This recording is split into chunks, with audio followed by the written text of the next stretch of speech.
les reines, les princes et les princesses du Seigneur Jésus-Christ. Bienvenue sur ma chaîne, ma reine Esther.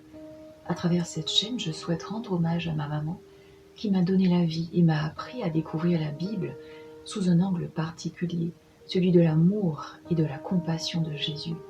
Un groupe WhatsApp a été créé dans le cadre de la famille pour l'édification, la méditation et pour encourager chacun.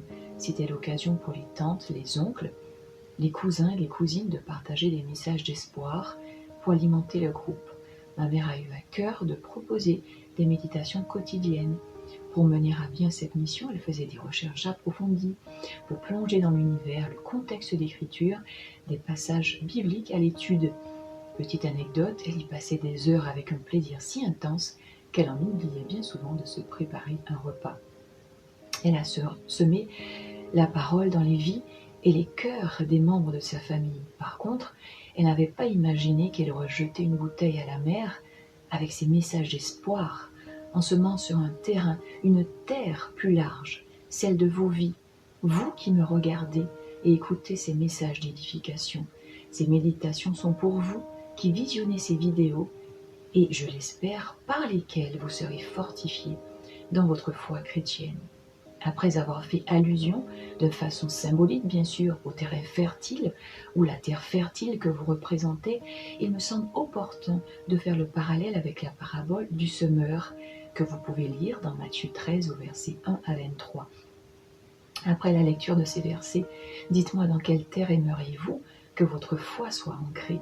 N'hésitez pas à me laisser des commentaires. J'imagine que vous serez nombreux à vouloir faire partie de cette bonne terre qui donne du fruit et surtout qui se multiplie. Vous l'avez bien compris, le parallèle que j'ai voulu faire. Ma maman a semé la parole qui a porté du fruit au sein de sa famille. Mais je crois qu'à travers cette chaîne YouTube, cette semence sera multipliée, que dis-je, exponentialisée, au-delà de toute espérance, pour que le nom du Seigneur Jésus soit élevé et magnifié.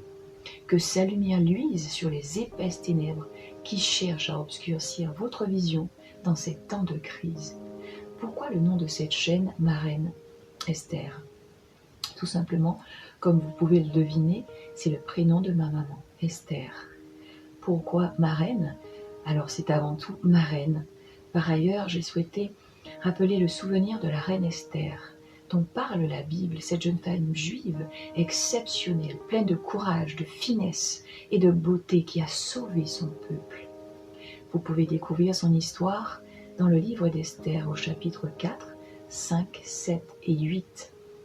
La foi de cette femme a permis qu'un édit soit rédigé en faveur du peuple juif. À travers cette chaîne, je proclame, je prophétise la faveur du Seigneur Jésus-Christ sur vos vies.